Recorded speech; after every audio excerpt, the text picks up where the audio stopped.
नमस्कार दोस्तों, एक बार फिर से स्वागत है आपका अपने YouTube channel ready to compete में। और उम्मीद है आप सब लोगों ने अपने अपने डॉक्यूमेंट्स को अपलोड कर दिया होगा और इसके साथ आयोग अपनी शॉर्ट लिस्टिंग की प्रक्रिया स्टार्ट कर देगा और उम्मीद है कि आप लोगों का एग्ज़ाम अप्रैल के लास्ट वीक तक हो जाना चाहिए। कि देखते हैं आयोग है क्या करता है। तो हम लोग कॉन्स्टिट्यूशन के बारे में पढ़ रहे थे। जो हमारे सिलेबस में कॉन्स्टिट्यूशन का पार्ट दे रखा है जिससे 5 नंबर के क्वेश्चन आने हैं। इसी में हम लोगों ने संविधान की विशेषताओं के बारे में पढ़ लिया था, मौलिक अधिकार के बारे में पढ़ लिया था। जिन लोगों ने पिछला वीडियो नहीं देखा है वो लोग कृपया करके पिछला वीडियो देख लें, जिससे कि उनको आगे की चीज़ें आसानी से समझ में आ सकें। और आज हम लोग जो पार्ट पढ़ेंगे उसमें एक पार्ट है संसद जो दे रखा है अपने टॉपिक में, उसमें राष्ट्रपति भी इंक्लूड है। कि संसद में 3 चीज़ें आती हैं, मैंने पिछले वीडियो में बताया था। राष्ट्रपति, लोकसभा, राष्ट्रपति और राज्यसभा। तो उसी के क्रम में हम लोग पहला पार्ट पढ़ेंगे, राष्ट्रपति को जानेंगे।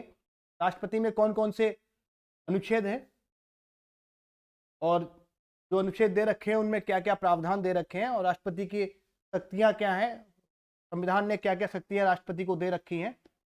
और इन सबको जानेंगे हम अनुच्छेद 52 से लेकर 61 तक, क्योंकि संविधान में जो राष्ट्रपति का विवरण है वो अनुच्छेद 52 से लेकर 61 तक डिफाइन किया हुआ है। तो चलिए स्टार्ट करते हैं और जानते हैं राष्ट्रपति के बारे में। तो सबसे पहले तो जो आजकल वर्तमान में अपनी राष्ट्रपति हैं द्रौपदी मुर्मू, उनके बारे में जान लेते हैं। थोड़ा नाम अटपटा है इसलिए स्लिप हो जाता है। द्रौपदी मुर्मू, इनके बारे में जान लेते हैं और जान लेते हैं कि ये अपने भारत की किस नंबर की राष्ट्रपति हैं। तो ये भारत की 15वीं राष्ट्रपति हैं जो कि वर्तमान रूप में आसीन है और ये उड़ीसा की दूसरी व्यक्ति हैं जो राष्ट्रपति के पद तक पहुंची हैं। और इनके बारे में थोड़ी और डिटेल जान लेते हैं, इनके बारे में और क्या क्या है। इनका जन्म 30 जून 1958 को भारत में हुआ था और ये एक आदिवासी महिला है और ये पहली आदिवासी व्यक्ति के रूप में राष्ट्रपति जैसे पद पर आसीन हुई है। ये पहली व्यक्ति है आदिवासी से। और इनको इस तरीके से भी ले सकते हैं कि ये सबसे कम उम्र की महिला है जो राष्ट्रपति बनी है। महिला क्या, ये व्यक्ति ही सबसे कम उम्र के हैं जो राष्ट्रपति बने हैं, क्योंकि इनका जन्म जो है आज़ादी के बाद हुआ है और राष्ट्रपति के पद तक भी ये पहुंची हैं। अभी तक ये पहली इस तरीके की महिला है जो वहां तक पहुंची हैं। ठीक है, मैंने कुछ शॉर्ट नोट भी इनका लिखा है, वो आप देख सकते हैं कि इनका जन्म 20 जून 1958 को हुआ था और ये भारत की 15वीं वर्तमान राष्ट्रपति के रूप में सेवारत हैं। और ये भारतीय जनता पार्टी की सदस्य थी और भारत के राष्ट्रपति के चुने जाने वाली जनजाति यानी कि आदिवासी समुदाय से पहली व्यक्ति हैं। मुर्मू प्रतिभा पाटिल के बाद भारत की राष्ट्रपति के रूप में दूसरी महिला हैं और प्रबुद्ध सोसाइटी से द्रौपदी मुर्मू को प्रबुद्ध महिला का भी अवार्ड मिल चुका है। ठीक है, और ये राष्ट्रपति पद को संभालने वाली ओडिशा से दूसरी व्यक्ति हैं और देश की सबसे कम उम्र की राष्ट्रपति हैं। इतनी जानकारी मेरे ख्याल से बहुत होगी। इससे रिलेटेड कोई क्वेश्चन अगर आता है तो छूटेगा नहीं, करंट का है ये, करंट में पूछा जा सकता है आपसे। चलिए अब जान लेते हैं राष्ट्रपति के बारे में ही। राष्ट्रपति में के कौन कौन से अनुच्छेद हैं जिनमें इनका विवरण है।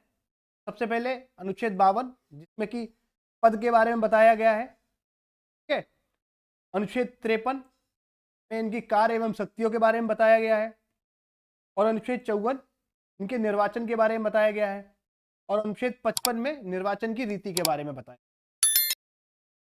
और अनुच्छेद 56 में पदावधि के बारे में बताया गया है कि इनकी कार्यकाल कितना होगा और अनुच्छेद 57 में पुनः निर्वाचन के बारे में बताया गया है कि एक व्यक्ति कितनी बार राष्ट्रपति रह सकता है। तो इसके बाद अनुच्छेद 58 में योग्यता के बारे में बताया गया है कि क्या क्या योग्यता होनी चाहिए राष्ट्रपति बनने के लिए और अनुच्छेद 60 में शपथ के बारे में बताया गया कि इनको शपथ कौन दिलाएगा और अनुच्छेद 59 में इनकी दशाओं के बारे में बताया गया है, जो मैंने यहाँ डिफाइन नहीं किया है क्योंकि उसको बहुत रेयर ही पूछा जाता है। लेकिन आप लोग ध्यान रखेंगे अपने नोट्स अगर बना रहे हैं तो आप उसमें लिख लीजिएगा। अनुच्छेद 59 में दशाओं के बारे में बताया गया है इनकी, और अनुच्छेद 61 में महाभियोग के बारे में बताया गया है, अनुच्छेद 61 में। तो ये अनुच्छेद इतने इंपॉर्टेंट हैं और इनसे ही क्वेश्चन ज़्यादातर आते हैं। अब इनको हम लोग डीपली देखेंगे कि किस अनुच्छेद में क्या क्या प्रावधान है। ये तो एक मोटा मोटा हो गया कि इस अनुच्छेद में इसके बारे में बताया गया है, लेकिन इनके बारे में डिटेल क्या क्या है इसके बारे में हम लोग क्रम से जानेंगे और एक एक करके सारे अनुच्छेदों को हम लोग पढ़ेंगे डीपली। चलिए स्टार्ट करते हैं अनुच्छेद 52 को।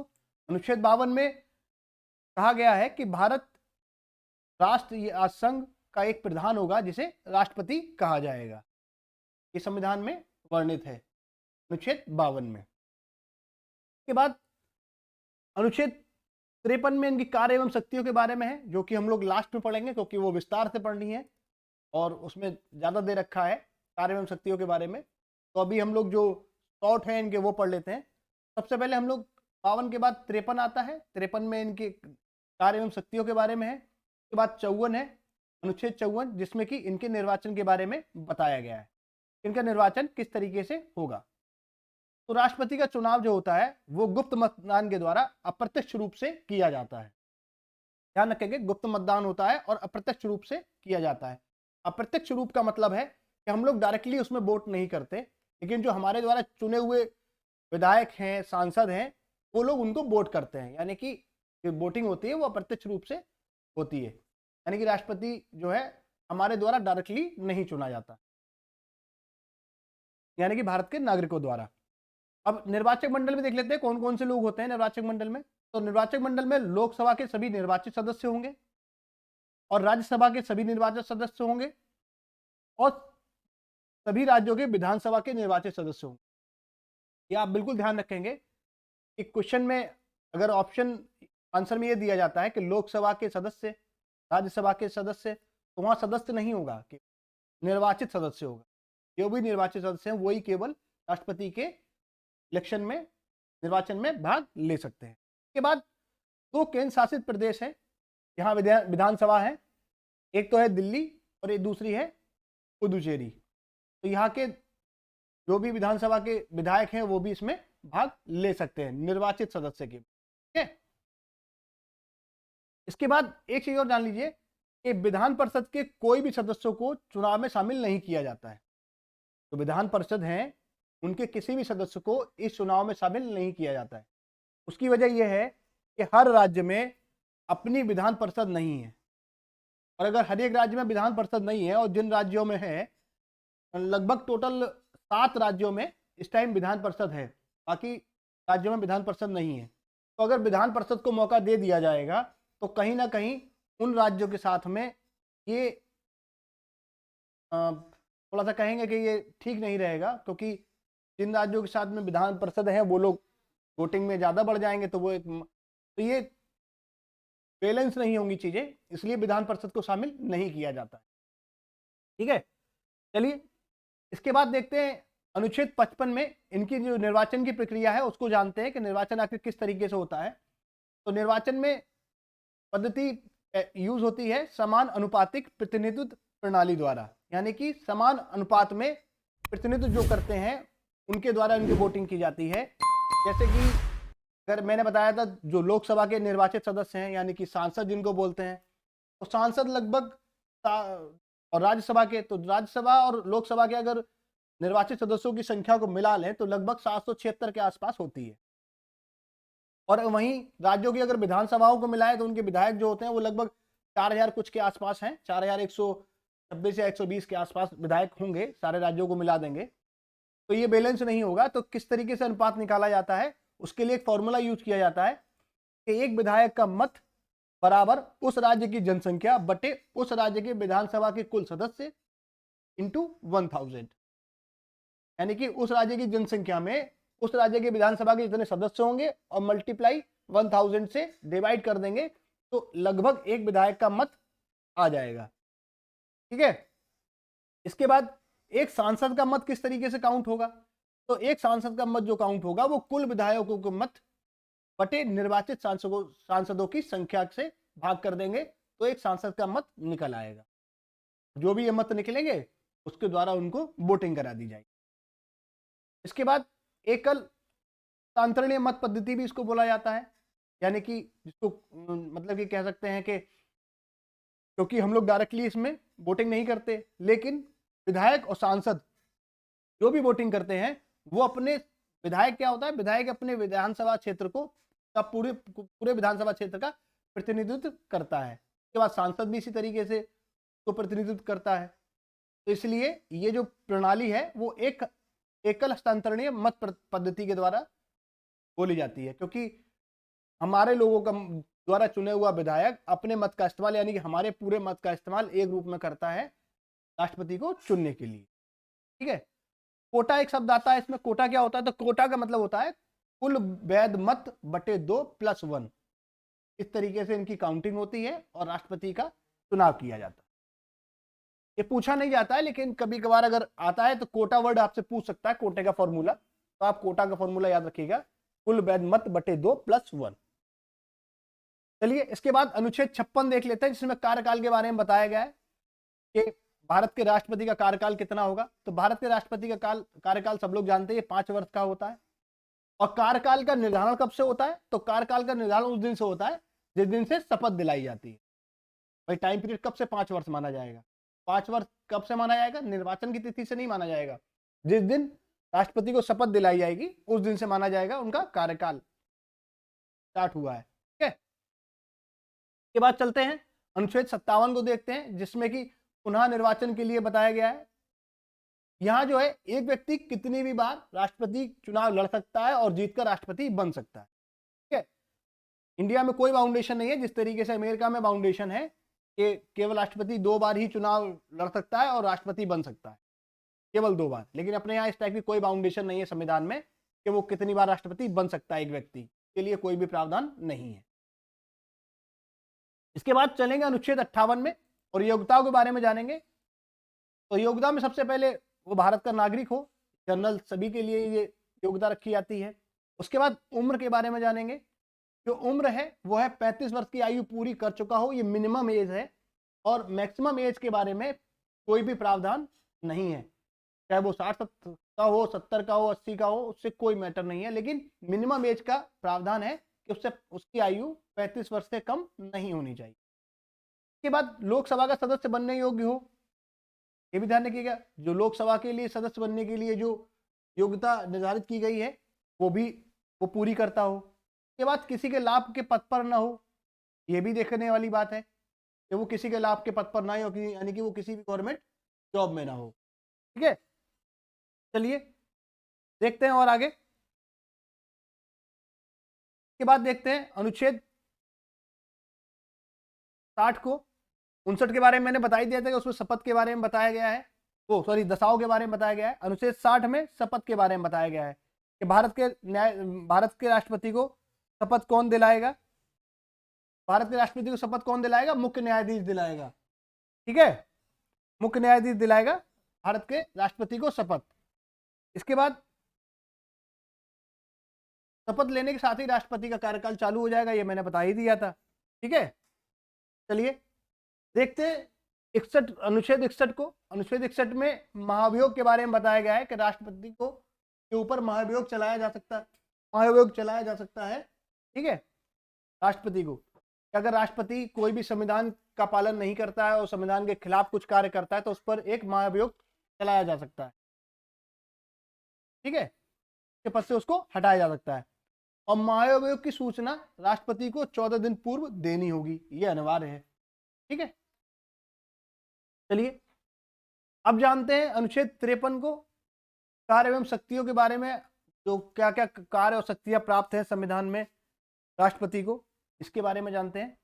चलिए जान लेते हैं राष्ट्रपति की कार्यपालिका की शक्तियों को। सबसे पहले जानते हैं कि अनुच्छेद 53 में जो दे रखी हैं कार्यपालिका की शक्तियां। ठीक है, तो अनुच्छेद 53 के तहत संघ की कार्यपालिका शक्ति राष्ट्रपति में ही निहित होती है और इसका उपयोग यह अपनी स्वेच्छा से या अपनी अधीनस्थ प्राधिकारियों की सलाह से कर सकता है।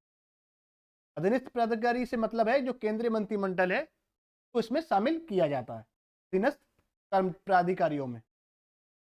इसके बाद इसको डिटेल से जान लेते हैं। राष्ट्रपति कार्यपालिका की शक्तियां जो हैं राष्ट्रपति को संघ के मामलों में सूचना प्राप्त करने का अधिकार है, जो कि अनुच्छेद 78 इसको पावर देता है। और अनुच्छेद 74 कहता है सलाह देने के लिए मंत्रिपरिषद का गठन किया जाएगा राष्ट्रपति के द्वारा। और राष्ट्रपति को संघ के कुछ अधिकारियों को पद से हटाने का अधिकार होता है, जिसमें संघ के मंत्री, राज्यपाल, महान्यायवादी इत्यादि शामिल होते हैं। ठीक है, क्योंकि ये राष्ट्रपति ही इनको पद ग्रहण कराता है, तो इसलिए क्या हो सकता है, राष्ट्रपति इनको हटा भी सकता है। और राष्ट्रपति के द्वारा ही एसटी, एससी और अन्य पिछड़े वर्ग के आयोग की नियुक्ति की जाती है। और इलेक्शन कमीशन का जो चुनाव आयुक्त जो होते हैं उनकी नियुक्ति कौन करता है, राष्ट्रपति। ठीक है, और राष्ट्रपति केंद्र और राज्य के मध्य सहयोग के लिए अंतरराज्यीय परिषद का गठन भी करता है अनुच्छेद 263 के तहत। एक बात ध्यान रखिएगा, राष्ट्रपति अपनी सभी शक्तियों का उपयोग मंत्रिपरिषद की सलाह पर ही कर सकता है। ठीक है, जो भी शक्तियां हैं उसको उपयोग करनी है वो मंत्रिपरिषद की सलाह पर ही करेगा। इसके बाद राष्ट्रपति की कुछ विधायी शक्तियां हैं, उनके बारे में जान लेते हैं। कौन कौन सी विधायी शक्तियां हैं। भारत का राष्ट्रपति संघीय कार्यपालिका के प्रमुख होने के साथ साथ संसद का भी एक अंग होता है, ये मैंने आपको बताया ही था। संसद का गठन राष्ट्रपति, लोकसभा और राज्यसभा तीनों को ही मिलाकर किया जाता है। आपको मैं पिछले वीडियो में बता चुका हूँ। जिन लोगों ने पिछला वीडियो नहीं देखा है वो लोग पिछला वीडियो देख लें। ठीक है, लिंक आपको डिस्क्रिप्शन में मिल जाएंगे, वहाँ से आप देख सकते हैं, या फिर आप चैनल पर विजिट करके जो कॉन्स्टिट्यूशन की, संविधान की जो प्लेलिस्ट है आप देख सकते हैं। इसके बाद जो राष्ट्रपति की विधायी शक्तियां हैं उनमें क्या क्या किया जाता है इसके बारे में जान लेते हैं। तो संसद का अधिवेशन बुलाने की शक्ति, अवसान करने की शक्ति, किसको पावर है, राष्ट्रपति को। और ये अनुच्छेद 85 के तहत उसको प्रदान की है संविधान में। और संसद के दोनों सदनों को संयुक्त बैठक को संबोधित करना, ये अनुच्छेद 87 में दर्ज लिखित है कि ये भी राष्ट्रपति की एक शक्ति है। के बाद संसद के किसी भी सदन को लंबित विधेयक के संबंध में संदेश भेजने का अधिकार भी राष्ट्रपति को प्राप्त है, जो कि अनुच्छेद 86 को देता है। के बाद दोनों सदनों के मध्य किसी विधेयक के संबंध में मतभेद होने पर संयुक्त अधिवेशन बुलाने का अधिकार अनुच्छेद 108 के तहत राष्ट्रपति को प्राप्त है। और लोकसभा के अंतर्गत भारतीय समुदाय के 2 प्रतिनिधियों को मनोनीत कर सकता है। अनुच्छेद 331 बताता है कि जो आंग्ल भाषी जो समुदाय से जो 2 मनोनीत करते हैं लोकसभा में, राष्ट्रपति के द्वारा 2 जो मनोनीत किए जाते हैं, वो अनुच्छेद 331 के तहत राष्ट्रपति को पावर मिली हुई। और अनुच्छेद 111 में संसद द्वारा पारित विधेयक राष्ट्रपति की अनुमति के बाद ही कोई कानून बनता है, अनुच्छेद 11 में मेंशन है। के बाद राष्ट्रपति की जो न्यायिक शक्तियां हैं उनके बारे में जानेंगे। ठीक है, अध्यादेश जारी करने की भी शक्ति को प्राप्त है राष्ट्रपति को, और अनुच्छेद 123 बताता है। अब इनके कुछ न्यायिक शक्तियों के बारे में जानेंगे कि इनकी न्यायिक शक्तियां क्या क्या हैं। तो न्यायपालिका को कार्यपालिका से अलग ही माना गया है, अतः इसमें राष्ट्रपति को न्याय के प्रबंधन के प्रत्यक्ष रूप में कोई शक्ति नहीं दी गई। कोई शक्ति नहीं है, क्योंकि कार्यपालिका का हेड होता है। तो कार्यपालिका और न्यायपालिका अपने इंडिया में वैसे भी अलग अलग है, लेकिन फिर भी कुछ शक्तियां इनको दी गई हैं जो इसके रूप में ये कार्य करते हैं। तो सबसे पहले शक्ति जो है वो है क्षमादान की शक्ति, जो कि अनुच्छेद 72 इनको प्रदान करता है। और दूसरा है परामर्श का अधिकार, जो कि अनुच्छेद 143 के तहत राष्ट्रपति उच्चतम न्यायालय से परामर्श का अधिकार प्राप्त है, दे सकता है। राष्ट्रपति को अनुच्छेद 124 के तहत उच्चतम न्यायालय, 117 के तहत न्यायाधीशों का अधिकार प्राप्त, जो उनके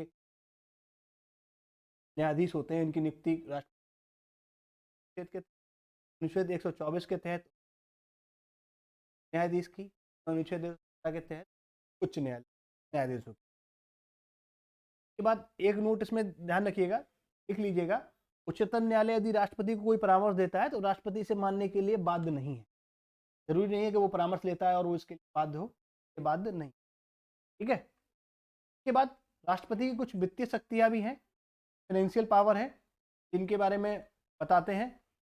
अनुच्छेद 112 में इस शक्ति के तहत राष्ट्रपति प्रत्येक वित्तीय वर्ष के आरंभ में संसद के दोनों सदनों के सम्मुख भारत सरकार की उस वर्ष की आय और व्यय का विवरण रखवाता है।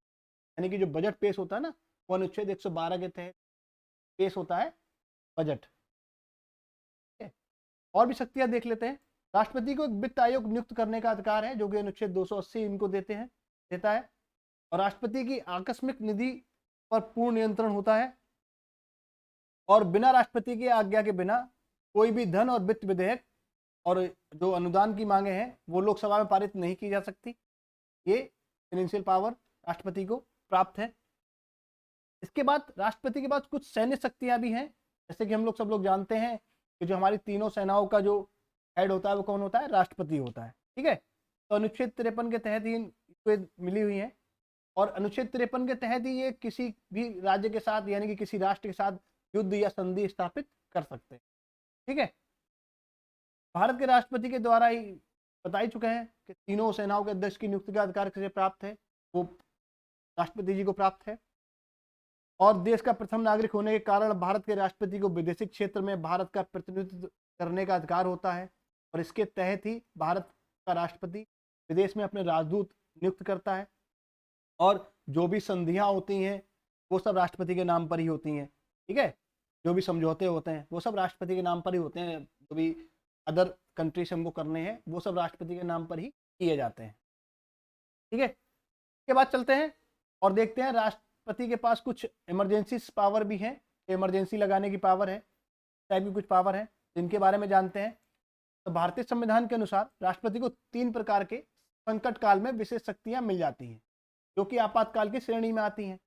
इनको जानते हैं कौन कौन सी है। तो सबसे पहले राष्ट्रीय आपात है। भारत का राष्ट्रपति भय आक्रमण युद्ध विद्रोह की स्थिति में आपातकाल की घोषणा कर सकता है जो कि अनुच्छेद 352 के तहत शक्ति प्राप्त है और राष्ट्रपति शासन लगा सकता है अनुच्छेद 356 के तहत किसी भी राज्य में। ठीक है, राज्यपाल के प्रतिवेदन से मिलने पर या राष्ट्रपति को समाधान हो जाए कि उस राज्य का शासन संविधान के उपबंधों के अनुसार नहीं चलाया जा सकता सॉरी, तो उस दशा में राष्ट्रपति आपातकाल की घोषणा कर सकता है, किसी भी राज्य में राष्ट्रपति शासन लगा सकता है।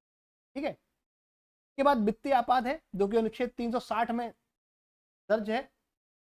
अनुच्छेद 360 कहता है कि यदि राष्ट्रपति को समाधान हो जाता है कि भारत या इसके किसी भाग पर वित्तीय स्थायित्व का संकट पैदा हो गया है तो राष्ट्रपति वित्तीय आपात की घोषणा कर सकता है। ये 3 शक्ति राष्ट्रपति को प्राप्त है।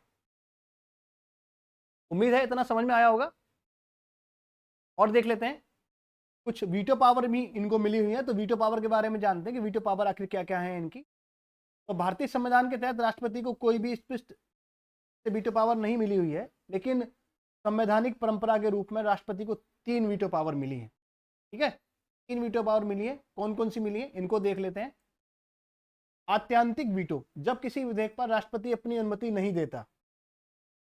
भाई लोकसभा राष्ट्रपति की बात भेजते हैं तो जरूरी नहीं है कि वो उसको भेजे वापसी, उसको नहीं भेजेंगे तो उसके बिना विधेयक का अस्तित्व समाप्त हो जाता है। आत्यांतिक वीटो कहा जाता है। इसके बाद निलंबनकारी वीटो, इस शक्ति के तहत राष्ट्रपति किसी विधेयक को धन और संविधान संशोधन विधेयक के अलावा इन दोनों विधेयक को छोड़कर संसद को पुनः विचार के लिए वापस लौटा सकता है। अनुच्छेद 111 इनको देता है। ठीक है, और एक है जेबी वीटो यानी कि जो पॉकेट वीटो बोलते हैं इसको। तो संविधान के तहत किसी विधेयक पर राष्ट्रपति द्वारा अनुमति देने या नहीं देने के लिए किसी समय सीमा का कोई प्रावधान नहीं है। ठीक है, कि कोई टाइम लिमिट नहीं है कि लोकसभा के द्वारा अगर भेजा गया तो वो उनको इतने दिन में उनको राष्ट्रपति जी को साइन करके देना है या उसका निराकरण करके देना है। तो इसके लिए कोई टाइम लिमिट नहीं है संविधान में। और इस स्थिति में अगर वो उनको कोई विधेयक नहीं करना है तो वो उसको अपने पास रख लेते हैं, जिसको पॉकेट वीटो बोला जाता है। अतः जब राष्ट्रपति किसी विधेयक पर अपनी अनुमति नहीं देता या पुनर्विचार के लिए संसद को वापस नहीं देता तब जेबी वीटो का प्रयोग किया जाता है। तो ये राष्ट्रपति की शक्तियां थी जो कि पूछी जाती हैं अक्सर, और विथ अनुच्छेद पूछी जाती हैं, विथ आर्टिकल पूछी जाती हैं। तो आप लोग आर्टिकल पर ज़्यादा ध्यान दें और उनसे संबंधित अपने नोट्स बनाएं। तो उम्मीद करता हूँ आप लोगों को अच्छा लगा होगा और ऐसे ही वीडियो के लिए जुड़े रहिए और लाइक ज़रूर करते रहिएगा अगर आपको पसंद आता है।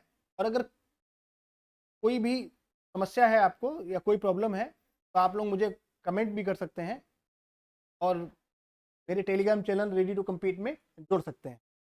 चलिए मिलते हैं नेक्स्ट वीडियो में, तब तक के लिए बने रहिए। धन्यवाद।